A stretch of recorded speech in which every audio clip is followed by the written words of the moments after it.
First live of 2022. Now, the topic we've picked today is all about herbal extracts in cosmetics. And I've got to say, this is probably one of the topics that we receive the most questions about. So we've got this great PowerPoint. You can contact us. If you've already got our free video, free report, Dropbox link, you will find this PowerPoint in there already, so you can follow along. If you don't have that Dropbox link where you can access every single one of our free formulas, reports, everything that we have with our YouTube channel, every single video, please contact us, info@personalcarescience.com.au, and you can get access to that, and we provide all of that information free to accompany the videos. And of course, you can get this PowerPoint presentation. Just a little bit of an introduction if you're not familiar with IPCS. We were founded in 2007, so we are 15 this year, quite the birthday. We've always been 100% online, and it is all industry recognized, internationally recognized training. So you can get a full recognized cosmetic chemist qualification with our diploma of personal care formulation. And you can also then get membership with your local Society of Cosmetic Chemists, as well as the International Federation for Society of Cosmetic Chemists. So it is a recognized qualification all around the world. We've got a couple of links here. I'm not going to spend too much time on this because the herbal extracts is a really big topic. Meet the trainers. Actually, we've got another trainer coming on board at the end of this month, so I'm going to have to update this slide with her information as well. So it's definitely not just me here. You can go to our website, you can click on that hyperlink, and you can meet the full team. What's one of the big differences with our training? Well, as I mentioned, it is actually government audited, it is industry audited, it is industry recognized. So we have employers, we have chemists from within the industry review our materials, make sure they're training what we're promising. Of course, the government audits us to make sure we're delivering on every single promise that we're making about the training and the quality of training we deliver. As an example, our diploma of personal care formulation is around 1,200 hours of study. So it's not a 100-hour course. We're not promising you a piece of paper that's worthless. It is a fully recognized diploma when you study with us. And of course, if you want to find out more, go to our website and you can find out all about different aspects and what makes us so unique and special and so professional with our training to make sure that you learn exactly what we're promising to train you. So now let's get stuck into this topic because it is a really big topic. I will definitely open up for questions. I'm just going to go through a couple of general things with herbal extracts first. We've got some great free links. We've got some sources where you can go for extra information, and then definitely over to you to post your questions and I'll answer them live. So one of the first things when you're looking at a herbal extract is which herbal extract do you use? Why do you want to use it? One of the things you need to remember is what do you want it to do? Now, obviously, you want your cosmetics to work. You want your personal care products to work. And consumers are purchasing a product from you for the performance benefits that you're promising. And your herbal extracts can be a fantastic way of doing that. But you may also add herbal extracts, and you'll see a lot of, say, budget products or even other products that are quite synthetic, trying to make themselves sound a lot more natural by using very small inputs of herbal extracts. They do, in all honesty, also get added for marketing claims and marketing purposes only. Now, that's not to say that every product's like that, because definitely there's a lot of products where they will have one or two key actives with clinically proven data that have the strong performance claims, but then there may be additional herbal extracts added in very small amounts. And this is even in your high-end products, and that's to appeal to consumers because of the latest trends or interest from consumers in certain ingredients. And definitely when you're selling a product to a consumer, not only does it need to work, but it needs to have a story, a marketing story that appeals to that consumer. So sometimes herbal extracts get added to really have that perception within the consumer's mind, as well as performance. And of course, definitely with more budget offerings where very, very small amounts are used, it may just be purely for marketing purposes only. And that, an example of where we'd see that is where we've got a very cheap body wash, for example, and it might name a couple of herbal extracts in there, and then it's got a really knockout fragrance, and that's just to appeal to that consumer group for the price point. Definitely when you're using more clinically proven herbal extracts, it will add to the price of the product, but it also adds to the performance. So all of these things need to be weighed up, and definitely if you're a brand out there looking at which herbal extracts do I add from a marketing perspective, the first thing is, what do you want them to do? When you're looking at which herbal extracts to add as a cosmetic chemist, it's definitely what do you want them to do? And then what else do you need to add to suit the brief, to suit the marketing claims, that the concept developer might be wanting you to have for that product. So there's two sides to it. So as I've mentioned, I'll put that there. And just remember, whenever you're choosing your herbal extracts, you must still comply with the overarching principles of cosmetics, and that is for appearance-based changes only. So even though herbal extracts have a very strong history of empirical data and evidence for the therapeutic benefits, both topically and when ingested, please remember that when we're talking about the herbal extracts for a cosmetic product, we are really talking about herbal extracts that have an appearance-based change or a conditioning or maintaining benefit. We can't be using herbal extracts to treat eczema or dermatitis, for example, in a cosmetic product. That's not to say they don't do that. They definitely can in a therapeutic amount, in a therapeutic good, but that's not the correct application, and definitely not what we're talking about today for a cosmetic product. And that comes down to a compliance requirement. Even if you have the evidence to support those types of claims, you can't put them into a cosmetic product because that doesn't meet the definition of a cosmetic. Just as a little side here, if you're a little bit confused on that point or want to know more about evidence and claims, we have a live presentation I did, I think it was December, all about claims and evidence, and we can pop that link up for you. We've also got a bit of an overview on YouTube. These are totally free, a video about claims and evidence. And then, of course, if you did want to learn more about that, we do have our certificate in cosmetic labels and claims, which covers evidence and labels and claims that you can make about your cosmetics. So just remember, even if you hold evidence to support a therapeutic activity or function for your herbal extract, you can't be making that claim about a cosmetic product. So just keep that in mind, and I will cover that again shortly. When you're picking your herbal extracts, you also need to think about cost. You also need to think about your competitors. You don't want to have exactly the same herbal extracts in your product as a competitor, but you might find that you need to incorporate very small amounts of certain extracts because it's the in thing or the trend at the time. And of course, then you might have other extracts in your product to make your product more unique. So just keep that in mind as well. And as I've mentioned, quite often we will see where there might be one or two clinically proven extracts used at their efficacious amount, and then there may be other cheaper extracts used in very small amounts for marketing claims to boost the marketing story as well. And there's nothing wrong with that. It's what we do. You just can't say that those benefits come from those very, very small inputs of herbal extracts. They really come from the ones with the clinically proven results. And of course, that comes down to evidence as well. So again, if you want those links, have a look in our comments section. You'll see the links to those videos and of course to some further training if you did want to learn more about that as well. So I wanted to show you a couple of examples when you are choosing different types of herbal extracts. So again, I've got on the page here, Formulator Sample Shop, big fan of these guys, especially for the small brands, because you just get so many different ingredients from these guys in small quantities if you need them. And I just wanted to put up two examples. Even the next slide, I'll just show you briefly, and then I'll come back to this. These are both about rice protein, okay, and a rice extract. So this first slide I'm showing you here is an example of where we don't have clinically proven evidence, okay? And one of the real reasons I'm really pointing this out for you is because a lot of people get confused and they ask, and we get so many questions on this, is can I use an extract from supplier B because it's cheaper than supplier A, but supplier A has the evidence? No, you can't use the extract from supplier B and use the evidence from supplier A, because there can be a significant difference in the way they've extracted whatever they've extracted, in the way that they've created that extract, in the solvents they've used, and definitely there can be a massive difference in the efficacy. So as an example, if you're seeing information like what is on the screen here, this is about the rice protein, for example. It is not what we would call clinically proven evidence to support a clinically proven claim for the extract. It's not to say it's not going to do anything. Definitely, it will still have benefits in your formula, but they're not clinically proven benefits. It will still have benefits. Again, depends on the input too. If you're using a very tiny amount of anything way below its efficacious level, well, then it's not going to do anything. But sometimes you only need a small amount of certain ingredients. So more is not necessarily better.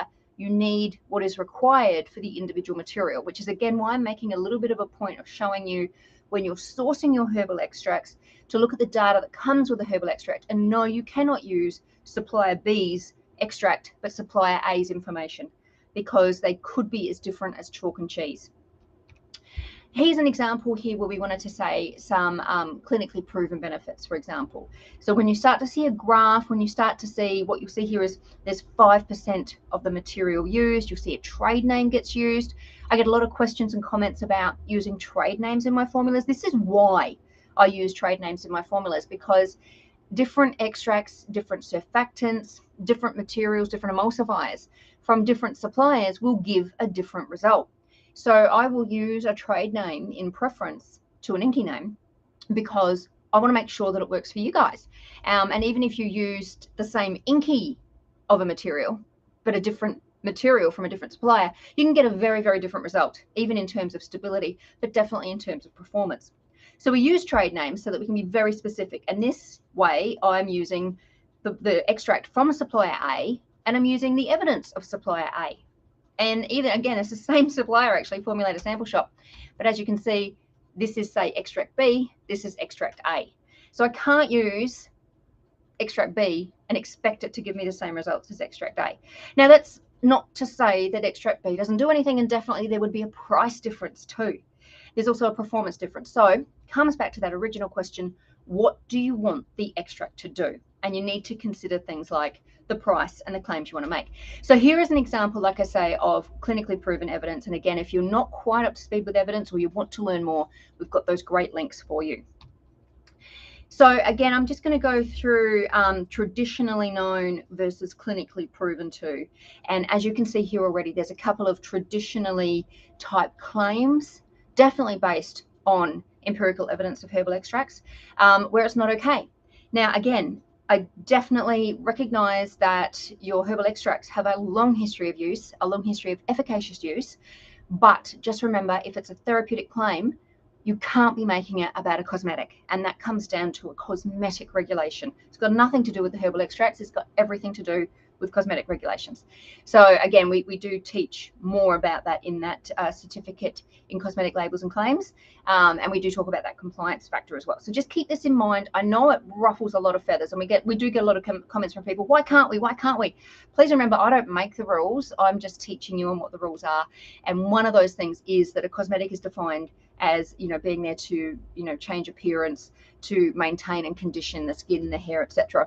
It does not cover physiological changes that herbal extracts can definitely do, but you can't claim that. So just keep that in mind. I have talked here about where they're clinically proven to visibly reduce, and remember there it's appearance-based, visibly reduce, visibly improve, reduces or improves the appearance of. See how they're all visibly linked, they're all appearance-based, and must still comply with the cosmetic definition. And of course, if you're going to make a clinically proven claim, you must hold evidence for the claimed effect and to show that you are using that extract in your formula the way that the efficacy has proven its use. Here's another example. We get some people say, oh, but here I've got a data sheet. This means it's okay to use. No, this is not what we call evidence. This is showing me specifications about the material, but it's not what we call evidence for a claim. This is also an example where we're talking about, say, licorice and what it can do, what it's been proven to do, some of its active principles. But again, this is not evidence that you can use to support a claim. It doesn't mean there's anything wrong with these extracts or these grades, and you can definitely say, your product contains licorice with this information and with this extract, but you can't say that licorice is doing anything because you've got no evidence to support it.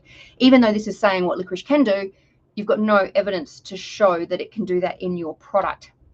Here's an example of a licorice extract. So these last three are all about different licorice extracts, and again, to show you that you need to have very specific evidence. If you want to make a clinically proven claim, you can definitely, with this material or this material, say that your product contains licorice extract. You can also say your product contains licorice extract with this material. But again, see there's a trade name. This is White Sphere Premium by Givaudan. But you can see there is some in vivo, that's on a person, clinical data, and it's specific to this material. So we can't be making these claims about the other two examples that I've shown you. And what you can see here is that 1% of the material was used on a cream twice a day for 56 days. So if your cream, if you are making a cream product that the directions are to use twice a day and you've put 1% of this material in there, you would be able to use this type of evidence. And again, the way you word it and for your claims is definitely covered in my other video on evidence and claims. Please watch that, because very specific wording needs to be made to be able to use that claim in the supplier's data, and you also need their permission. But what I'm really trying to show you here is that you must hold evidence specific to the extract you're using if you want to make a clinically proven claim. Otherwise, it's an input claim only, contains licorice extract, not contains licorice extract which can or which has been proven to. It's just contains licorice extract if it's either of these sources. So just please make sure you remember that. And again, please don't shoot the messenger. I'm explaining how the regulators look at it, and that's the kind of information and evidence they'll want to see. So how much do you use? Well, it would be based on evidence. If you're using a cheaper herbal extract without clinical efficacy data, you would still look at what suppliers recommend. Typically, then you would use it at 1% or less. If you're just going for marketing claims that the product contains that extract. And generally, this is a generalization, it is not an absolute rule. Generally, you would add your extracts below 40 degrees, and that's to protect the active principles within the plant. It's not always the case. And where a supplier requires you to use heat during processing, they will tell you that information. But if they don't, in the absence of that information being provided, if they don't specify any particular temperatures, they generally need to be added below 40 degrees. Now, some other considerations. We've got a lot of YouTube videos out there to support you, because like I say, we get asked a lot of questions about herbal extracts. One of the first things you need to think is, how do I add it? Well, a lot of your herbal extracts come in a liquid form, which is rather convenient. And a lot of them come with either an ethanol carrier as a solvent or glycerin as a solvent, which means they'll go into the water phase of your formula very well. If they come in an oil-based solvent or an oil-compatible solvent, you will need to add them to the oil phase. And just bear in mind that that then may cause some stability issues with the oil phase of the formulation. So how do you add them? We've got a video link there. I've got a video where I actually go through, and if you aren't provided with the information or you aren't sure, I actually show you how to test the herbal extract and then determine how to add it. So please do watch that video. Is it a powder or a liquid? So if you've got a powder form of an extract, how do you add it? Well, there's even more variation on how to add it then.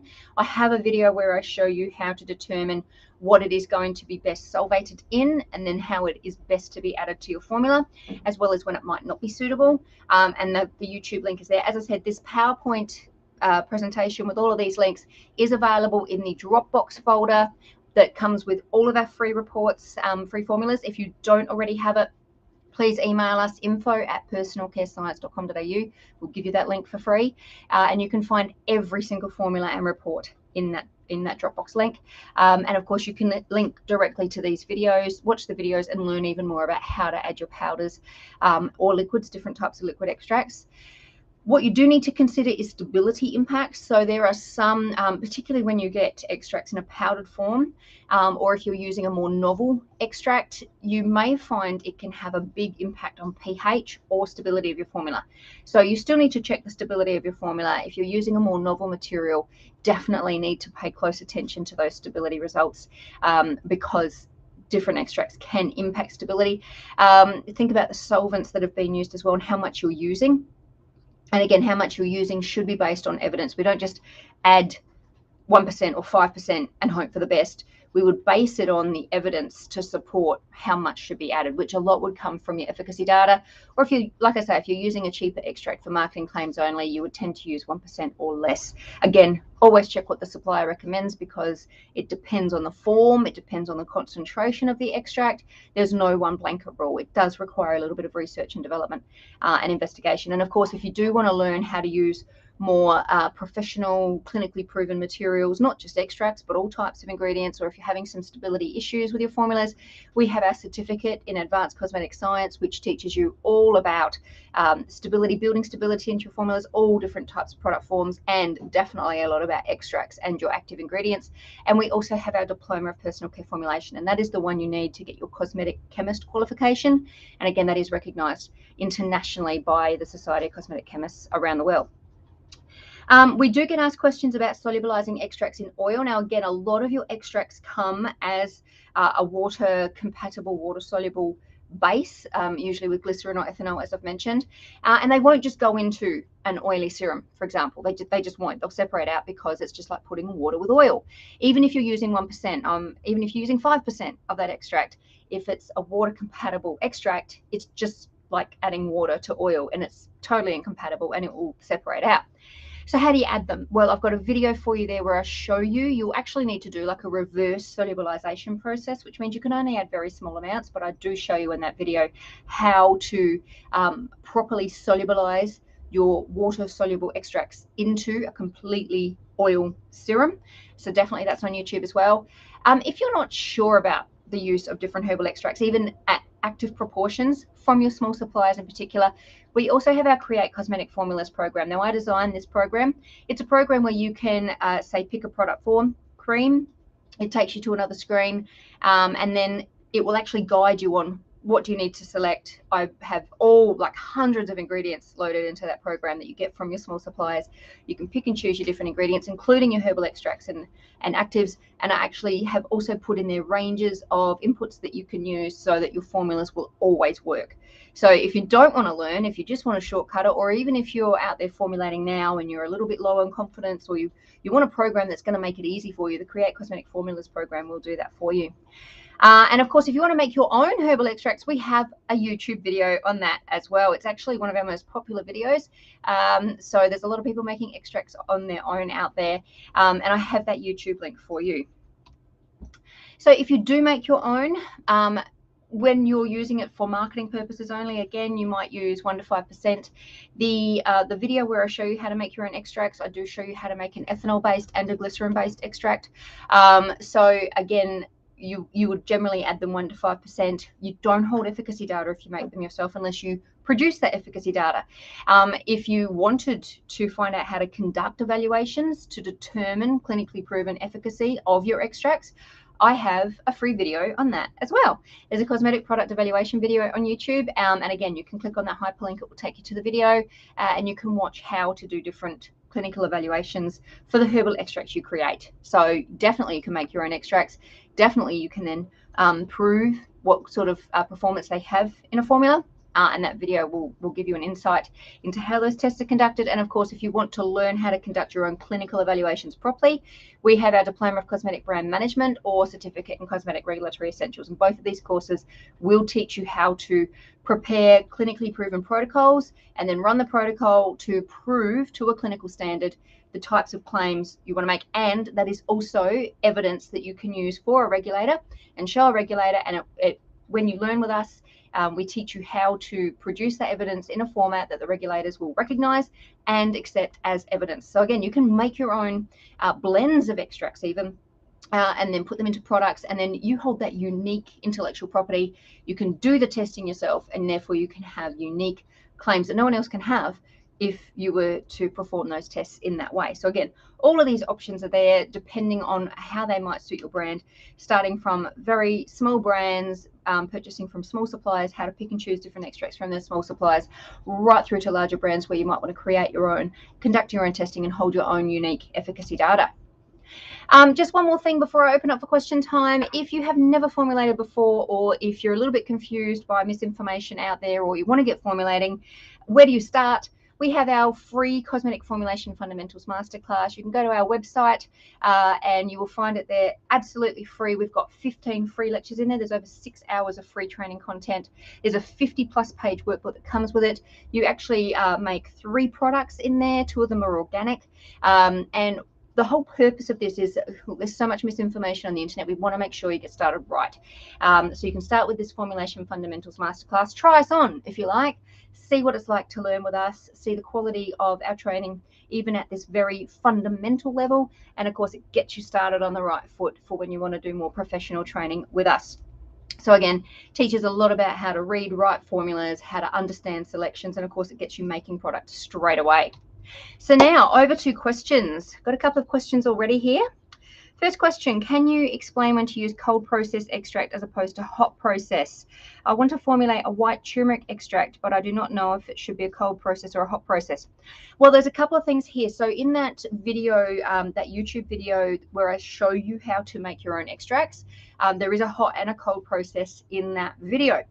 And what does hot and cold process mean, in case you're sitting there going, what's that mean? Basically, it's whether we create the extract with no heat or we create the extract using heat, which is a faster process, but you could be destroying some of the active constituents of the plants by heating it. Now, some plants it's not a problem for. Other plants you want to do a cold process only so that you can, conserve those active principles so that you don't destroy them with heat. How do you know which method to use? Well, you can do some journal research and see if those active principles are affected by heat. The other thing you can do, and especially if you want to create your own extracts, is I would actually recommend you do one of each, one hot process, one cold process, then put them into formulas and then run some clinical evaluations and see, does it give you the performance you require? Because ultimately, why are you making the herbal extract? You're making it to get the performance aspect. And actually turmeric is a fantastic material. Just be careful you don't use too much such that it stains the skin. In high proportions, it will actually stain the skin a little bit yellow. In low proportions, it still has some fantastic antioxidant and anti-inflammatory benefits. So it's a fantastic material, and we're actually seeing a lot more research over here in Australia. If you're not aware, we have a lot of sun, and we have a massive skin cancer problem from sun exposure, and that's just because we just have so much sun. Even when you're trying to avoid the sun, you still get a lot of sun. And they've actually done some really great studies using turmeric extract in creams and topical applications after sun to show that it has some restorative, reparative benefits. Now, again, this is an example of where you need to be careful with what you're trying to achieve from your herbal extract and the claims you can make with a cosmetic product. Because even if it can show some anti-cancer benefits, for example, I can't be making that claim about a cosmetic. No matter how much evidence I hold, I cannot make that claim about a cosmetic. If I was making some anti-inflammatory claims, again, very, very tricky waters there, very, very careful with the claims, because a cosmetic product by definition cannot be anti-inflammatory, and inflammation is a physiological impact. So we can't be saying that about a cosmetic. But it can reduce redness. That's an appearance-based claim if we hold the evidence. And it can be used to soothe and condition the skin, dry skin, for example. So one of the things with turmeric that's good in cosmetic products and where you could be potentially looking at it for is to look at after sun care to reduce the appearance of redness or to, soothe and condition and moisturize skin after sun exposure. And again, being very careful with the claims so that you're not implying it has a physiological effect. Now, you design your trials, and again, we've got the training programs that teach you how to design your protocols. Because one of the other things too, when you're designing a protocol, is you want to go, what do I want to find out? And you want to make sure what you want to find out is able to be a cosmetic claim. Otherwise, there's no point finding it out unless you're researching for a therapeutic product. So again, keep that in mind when you're designing your protocol. But I would recommend in this particular case, great material to use. And of course, then if whatever extraction method or concentration you use as part of your process, you can hold that information proprietary to yourself. And that becomes part of your marketing strategy with your extract. Because again, if I made a turmeric extract, you make a turmeric extract, we could be using different concentrations. We're using different sources. We definitely, if it's hot process versus cold process, we could be getting different active constituents from the plant, and we could then get very, very different results with our extract. It comes back to that original comment of, can I use extract B and use extract A's evidence? No. So if you have that evidence, and definitely I would say, do a hot process, do a cold process, put it in a cream at different percentages, run your protocols properly. You would then yield evidence, and again, design the protocols so that you're getting claims that you can use for a cosmetic.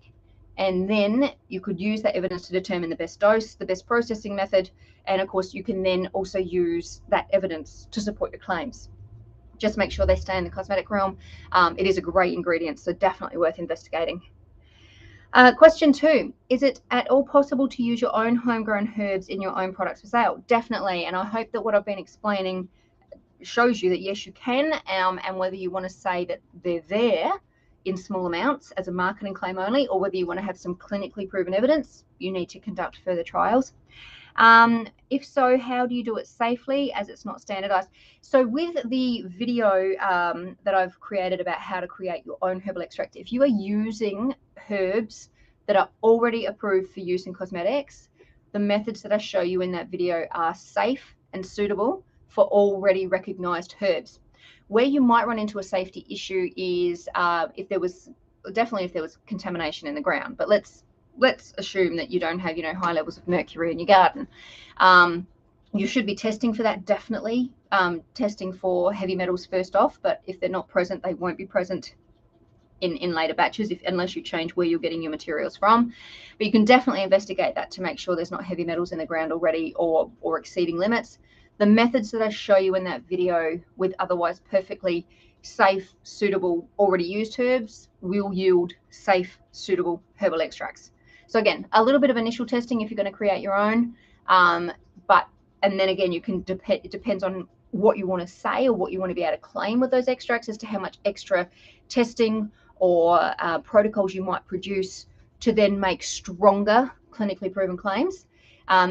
Without doing additional testing, you can only ever say that those extracts are present in your product. You can't say that they're doing anything because you don't know and you don't hold the evidence to say that they're doing anything. So just keep that in mind as well. Question 3, what regulations should I consider when formulating with D-panthenol? Now, this topic today is all about herbal extracts. I do have a video on formulating with vitamin B. One of the things I want to do with my live presentations is really keep it focused on the topic that I'm presenting and discussing. Otherwise, the questions could go in all sorts of directions. And what I'm really trying to do with these lives is give you a chance to learn and interact on that topic. But there is definitely a Formulating with Vitamin B video free on our YouTube. And of course, you can learn more about using advanced actives with our certificate in advanced cosmetic science or our diploma of personal care formulation. How can we make sure the produce or raw material is safe for use in cosmetics? So again, if you're using a really novel or different herbal extract that's never been used in personal care before, one of the first things I would suggest, and again, if you're producing it yourself, is you need to get the heavy metals of your garden checked just in case. And that would be not your soil, you would be testing the extracts that you produce. Okay. If you're using a more novel ingredient, the first thing I would be doing is looking at journal data from, say, PubMed sources or similar, where you can look to see what sort of toxicology or pharmacological results have been obtained from those extracts before. Also, what physiological effect they have on the body. And the question I would pose straight away is, why do you want to use a more novel extract in a cosmetic product? Is it because of the pharmacological evidence? Is it because of the physiological results it has either when ingested or when topically applied? And one of my cautions already at that point would be, if you're trying to use it for a medical or physiological benefit, does it have a cosmetic application? Let's not lose sight of the fact that we're talking about extracts for cosmetic use here. We're not talking about ingesting the herbs. We're not talking about making therapeutic or medical claims. We're talking about cosmetic products, appearance-based, visibly lightens the skin, visibly reverses the signs of aging, visibly effective to combat acne, those types of cosmetic claims. So again, if you're going to use something more novel, why? Look, there could be some, and the turmeric was another really good example where, okay, yeah, it's got anti-cancer benefits, no doubt. We can't ever, no matter how much evidence we hold, make that type of claim about a cosmetic. But does it still have benefit for cosmetics? Absolutely. What sort of benefits? It can be soothing, restorative. It can be conditioning after sun exposure. It's definitely antioxidant, but again, you can't say free radicals, but you can say antioxidant if you hold the evidence. So look at why you want to use the more novel extract. I would look at what safety and toxicology studies exist already for that herbal extract. And if all of that is looking okay, then you would need to definitely, again, check the quality and purity of the extract. If there is any risk of any sort of, and don't forget, herbal extracts have been used for centuries. Certain ones have been used for centuries, even as poisons. So you don't want to be playing around with those types of materials. But where other versions of that extract are approved cosmetic ingredients, you'll generally be fine. Again, just check your processing method, check the quality of the extract that you're creating, and you would generally be safe and suitable to use it. But again, I can't give you this blanket guarantee because you do need to do the tests and you do need to hold the data. Ultimately, any brand putting any product onto the market or any raw material supplier putting any product out there that will go on the market needs to hold data to show that it's safe and suitable for use. So again, you can't just make your extract and just launch it without doing some of these investigative studies. But definitely if you're using an extract that's already gets used, then you would be more certain about its suitability. And the processing method I use in my video will yield you, again with known extracts, will yield you perfectly safe materials. Just again, check for heavy metals if you're growing them yourself or if you're sourcing from a small supplier. They would actually have, if you're sourcing from a small supplier as a dried material or even as a fresh material, they would generally be able to provide you with data, or they should be able to provide you with data showing what sort of heavy metal content's there. Remember, they come from the ground, and that's where your heavy metals are. So just keep that in mind, but otherwise they would be safe and suitable to use. It's when you're using more novel or more innovative or different herbal extracts, especially some of the ones that get used for strong pharmacological actions, you need to investigate more carefully. And again, just remember, what do you want them to do from a cosmetic perspective? Because some of these herbal extracts that have these great pharmacological benefits may not have a suitable cosmetic purpose. So just keep that in mind as well. What specifications would we need to analyze ourselves for the certificate of analysis? Again, one of the things you'd be looking there, it depends on the plant. Things I'd look for is if you had a plant that's naturally high in alkaloids, I would definitely want to investigate that. And again, I've mentioned heavy metals a few times, and that's got to do with the source, the soil that it's grown in, and checking that. That's the main things. And again, it comes down to how well known is the data about this extract. If we were picking something like a chamomile, for example, this is a pretty soothing, gentle plant that has a lot of proven benefits. If we compare that with, say, something like a belladonna that is toxic, you're talking two different ends of the spectrum, and I would not use a material that has known poison benefits like a belladonna in skincare. So it depends on the herb, and I hope that gives you two extreme examples. And of course, we've been talking about turmeric, which sits in the middle with some fantastic benefits from both a pharmacological point of view and a cosmetic point of view. So again, it really comes down to the individual plant that you're wanting to use. Don't forget that plants can be poisons, and you need to be aware of that. Is it even possible to have analyzed reports from small batch produce and still be profitable? Well, look, this is a really good question. If you're really small, if you're a really small producer, the question I would put to you is, even if you made your own chamomile extract, we'll pick that one, what data are you going to be able to support from producing that without running extra protocols, other than saying your product contains chamomile extract? And what I would suggest in this case, if it is for your own brand, you would be better off purchasing the chamomile extract in a glycerin, for example, from a small supplier and using small amounts in your formula if all you want is those contains chamomile extract type claims. The reasons I say this is because even if you could produce it cheaper per kilo, for example, think of the time that you're putting in. And if you've got a small brand, and if you've been out there, for even 5 seconds, you'll know that part of having a successful brand is having a great product. The other part is having a strong marketing and media strategy, and you need to put time into that. So if it's you running the show, you don't have time to be manufacturing your extracts and manufacturing your product and having a great marketing plan and producing your product and selling. You just don't have time. You can't stretch yourself that thin. You won't be successful.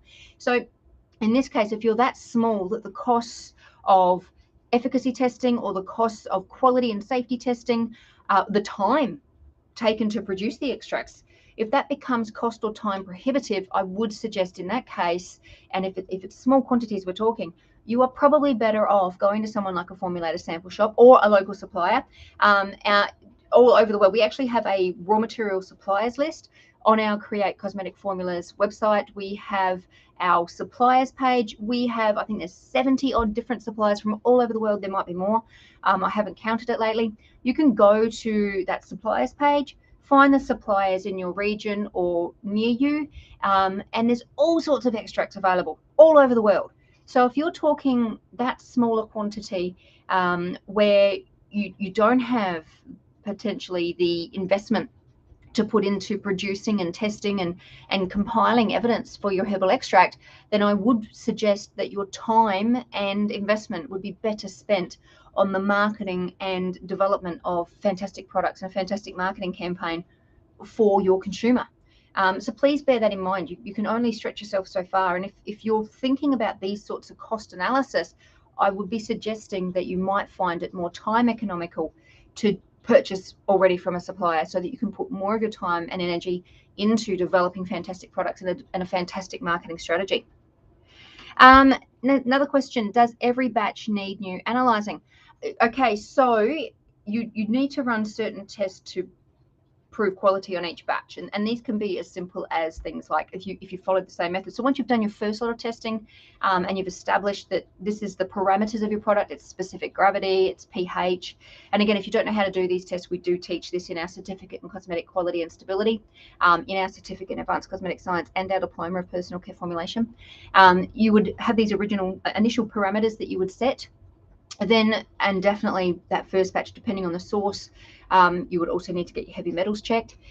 If you are then sourcing the herb and following the same method, and you're getting those herbs from the same supplier each time, you should be running some heavy metal tests initially on the first couple of batches. Again, this is just to prove quality in that area, to prove that it's consistent. But after that, each batch you make, yes, there's still certain analysis tests that you need to conduct. Definitely things like your pH, your specific gravity, things like your odor, appearance, and that's part of a standard certificate of analysis. You don't need to run full profiles of your herb. If you're using the same processing, if you've got your established method, if you've got your established sourcing, it's only if you change suppliers, if you change your method, then you could have a very different outcome. So no, once you've set up your first set of parameters, you can cut back the amount of testing significantly. It's setting that up initially that's important. We use the intermittent alcohol extraction method. We add our plant extraction during the cool down phase, but we still smell some of the alcohol. Is this harmful to the skin? To be quite honest, if you're still smelling alcohol, you must be using a fair bit of extract, because at 5%, I wouldn't imagine that you would be smelling any of the alcohol. Alcohol can be drying to the skin, but it depends what else is in your formula. So if you had a lot of emollients in the formula, even if you had an extract in there, and even if it was 60% ethanol and you've got 5% of it, so you've really got about 3% ethanol, no, that wouldn't be drying to the skin. But if you can still smell ethanol, I'd be questioning how much extract you're using and why do you have that much extract in your formula. And then yes, if you've got a 60% ethanol content or a 20% or a 40% ethanol content in your formula, that would be drying to the skin. But again, it depends. What are you making? Do you want that kind of ethanol input? Is it meant to be a toner for very oily skin, or are you trying to deliver an acid with those extracts? So yeah, if you're smelling the ethanol, my first thing would be, how much ethanol have you got in there and why?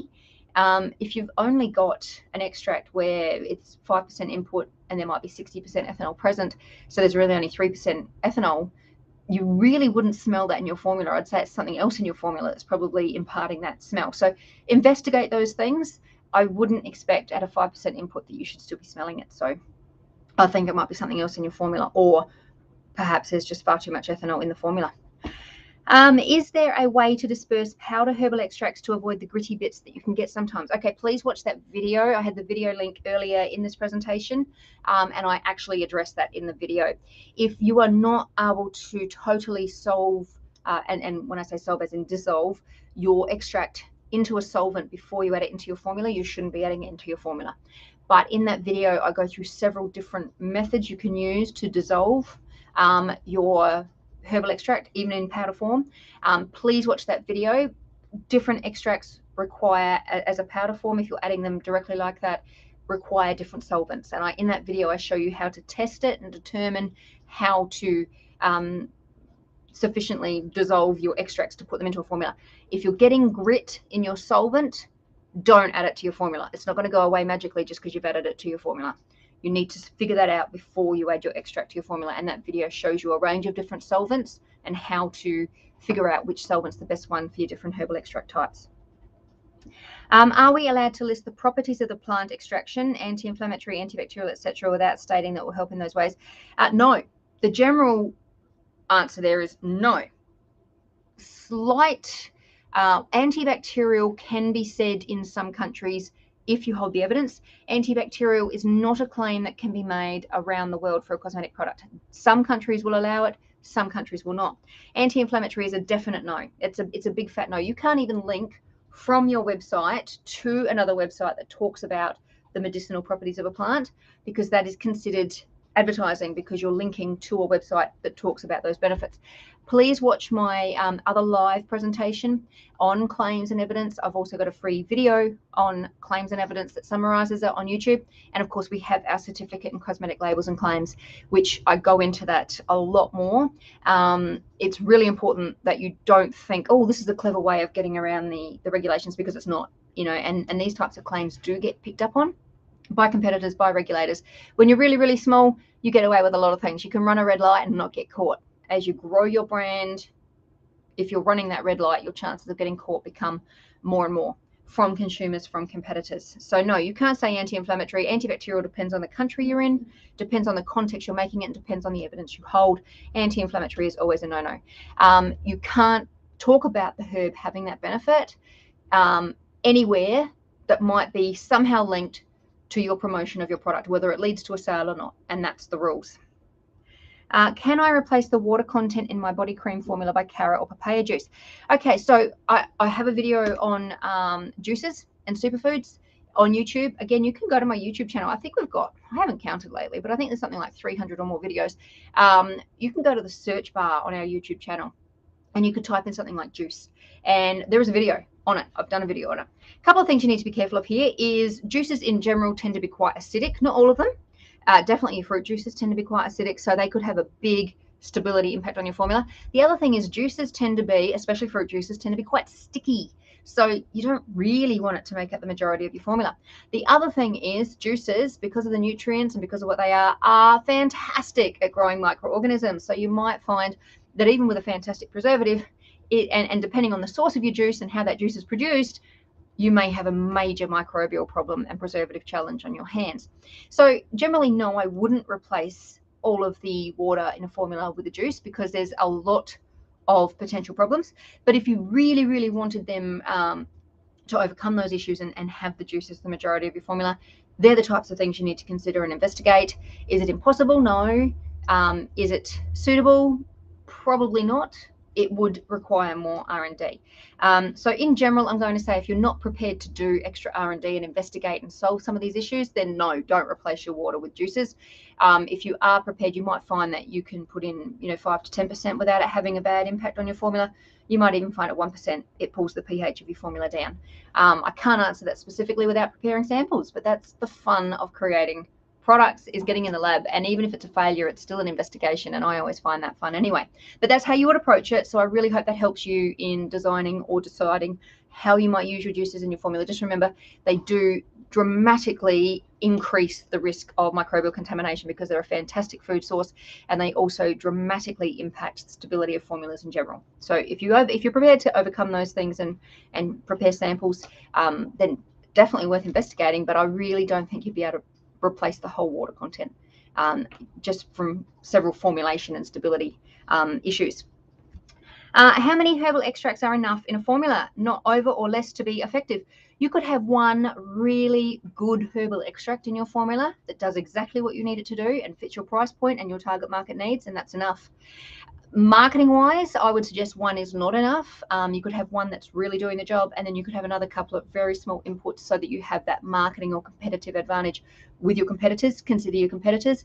But just having 10 herbal extracts at 1% or less each from cheap sources without clinical efficacy, is it really benefiting your formula? Could it be impacting stability? So more is not necessarily better. Comes back to that very, very first slide I talked about, and that is, what do you want it to do in your formula? And it is quite common for companies to invest in one clinically proven herbal extract to really be the workhorse of the formula and do the job, and then have some other extracts in there for marketing and competitive advantage. And again, nothing wrong with that. That's what a lot of companies do to meet the required budget, meet their target market expectations, and have a good performing, well-priced product. So yeah, more is not necessarily better. It depends on your company philosophy, your price point, who your target market is, and what you want the product to do. Just keep those things in mind. What is a standardized extract? A standardized extract is one where they do run analysis with every single batch to prove that there are certain constituents present at certain levels. You will find this with some of your high-end, more expensive herbal extracts, definitely, and they will run the analysis, usually some sort of chromatography or similar, and they will run that analysis to prove there are certain constituents that they are relying on for the activity of the plant. You definitely see standardized extracts with medicinal extracts, because if they don't run those tests, they can't be sure that that extract is going to have that therapeutic property. When you're talking with a cosmetic, a lot of your cheaper ones don't even have, it's usually called an assay as well. They don't have that data because it costs more, definitely. And you need to validate the method. You need to prove that it's really testing and showing what's there. So this is one of the reasons why your clinically proven extracts cost more. They will generally look at some markers that indicate these are the active constituents doing the job. We need to make sure they're present in every single batch. They would have had their clinical efficacy done. All of these things cost money and time. And so that's why the high-end herbal extracts cost more, because they've had that testing done. And again, if you're really only adding small amounts, even of the expensive extracts, so if you're only adding small amounts of an expensive extract, is really doing nothing other than adding cost, you really want to use the amount that's proven to have the benefit, or use a small input of one without the clinical efficacy so that you can make those marketing claims. And it would still generally have some moisturizing or conditioning benefits in your formula, but just not clinically proven. So that's what a standardized extract is all about. Oh, we are running on short on time, and I have a lot of questions here. I might have to start speeding through. What is the best herbal extract that gives the best slip in rich deep conditioner? None. None of them give that slip. You want a quatinized material. You want something with a cationic charge. So in a conditioner, it would normally be your cationic emulsifier or your polyquaternium or your quatinized guars, like your guar hydroxypropyl tribonium chloride. They give slip because of the positive charge. But herbal extracts can still have benefits for the hair. Actually, this is interesting. I should point this out. There is misinformation on the internet that suggests that actives or extracts in wash-off products have no benefit. That is not true. If you want to use an extract or an active in a wash-off product, you would look for efficacy data supporting its use in a wash-off product. So earlier in this presentation, I showed you an example of some in vivo efficacy data, which is suitable as clinical efficacy data for a leave-on cream. And it had there 1% twice a day in a cream.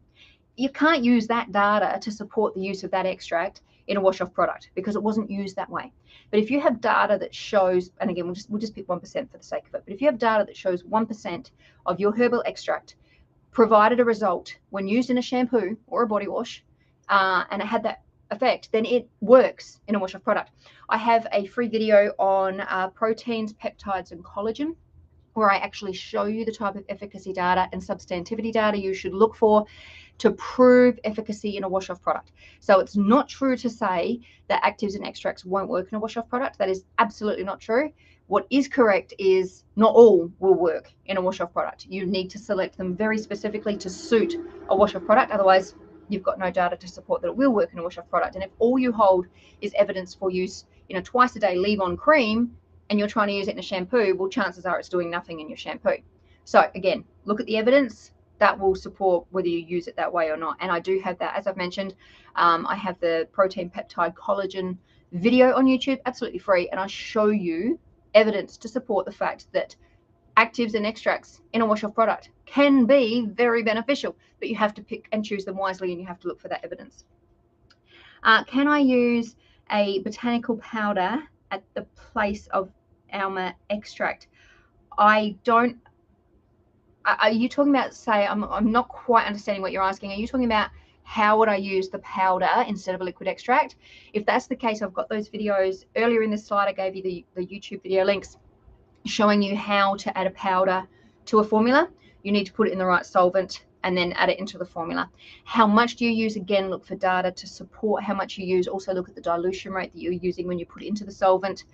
Sometimes you'll need a 10:1 solvation ratio, and this could impact your performance. So, but you'd start with those videos on how to get it into different solvents. Can you recommend a company for pure aloe vera powder 200 times? As I have tried many, but soothing efficiency was not up to the mark. No, I can't. Even if I did, it may not be relevant to your location in the world.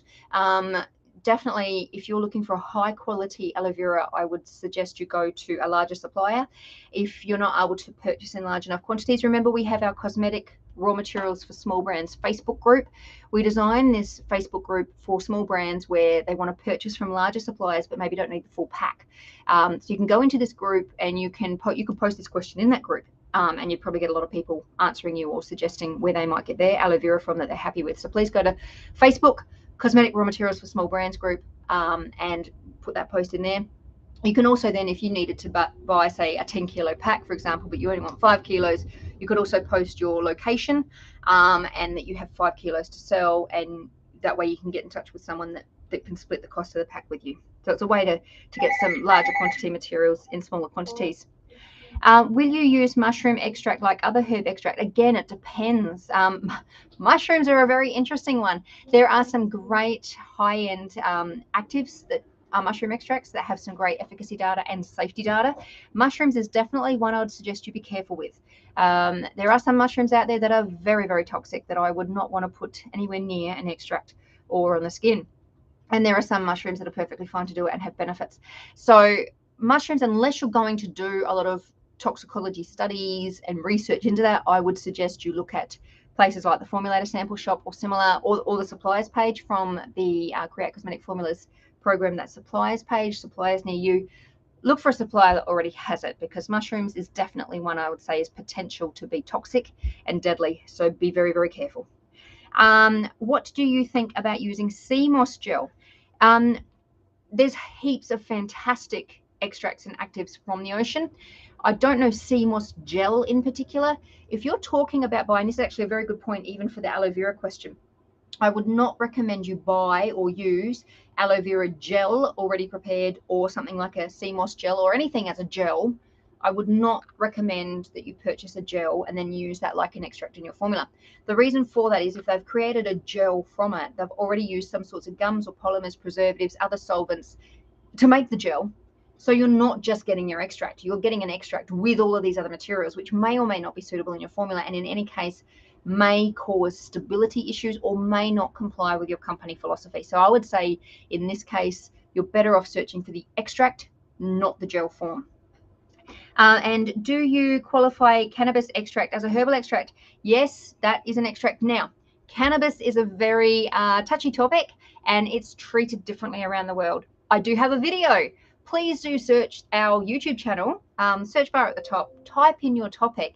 You'll be amazed how many videos I've got out there. I do have a video all about cannabis. I also present the current regulatory perspective. Just keep in mind that can change, and the regulators can change that. In the video, I do go through the current regulatory status of cannabis around the world and what the different regulators say. I go through the different types of extracts, cannabis extracts, as well as the analysis, the content, and where it's permitted, where it's not permitted. So please watch that video. You'll have a lot of information there to use. And I also go through some novel forms of cannabis already available from suppliers with some great efficacy data. So that's another thing you might want to consider. What do you want it to do in your formula, or do you simply want to say it contains cannabis extract? Do you want to create your own? Then you definitely need to look at the analysis to comply with the local regulatory requirements of your region to make sure you don't have the THC content that exceeds their requirements. Do you have a video on creating a general preservative system? Don't create your own preservatives. So no. We have a lot of information about preservatives. Again, on the YouTube channel, you can see an overview of preservatives. We have a workshop on can I use a different preservative, which takes you through all the common, very reliable preservatives you'll get from small suppliers. And then, of course, you can learn. We have a certificate in cosmetic preservation, which is a much more detailed professional training look at selecting preservatives. Don't make your own preservative. Preservative selection is definitely one of the most controversial ones. We've even got blogs on it. So please go to our website. We've got heaps of free info. And then, of course, you can learn more with us. Preservative selection is definitely one of the most topical selections you can make. But don't muck around with it, because it is a big safety and quality risk for your product. So no, I would not recommend making your own preservative system. Oh, thank you so much for the lives. Thank you, everyone. Wow, I told you it was a big topic. Lots and lots of questions there. Please do investigate all the free videos. I've got a lot of content out there. As I've mentioned, this is definitely something we get asked about a lot. So I've created a lot of free videos. Of course, if you work through all of those herbal extract videos and you still have a question, please do post it on our YouTube channel, because if you've got the question and it's not already answered by a video, then I can make another video for you. Of course, we run these lives once a month, and these are definitely generated by looking at what questions do you guys have? And of course, you can see the presentation. You can ask additional questions about study with us. It is full industry recognized, internationally recognized training. So if you want to have professional training so that you can have this type of level of knowledge and confidence when making your herbal extract or other ingredient selections, then definitely we'd love to have you study with us. Just contact us, info@personalcarescience.com.au for either this free presentation or more information about studying with us. And thank you so much for joining me. The first presentation of 2022, and I look forward to seeing you next month with another great topic. Until then, happy